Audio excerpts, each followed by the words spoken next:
We live in a world where AI chatbots can answer almost anything. But have you ever stopped to think about what happens when you share your personal details with them? Seems harmless, right?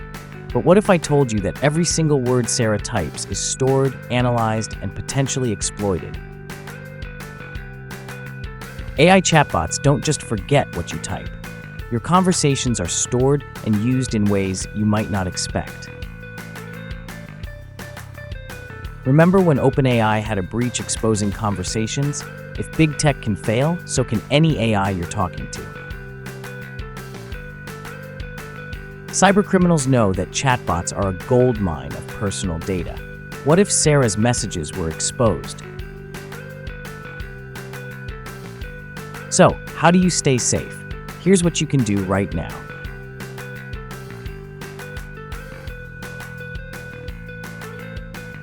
It's time to be smarter than the technology we use. Think before you type, because once it's out there, it's out of your hands.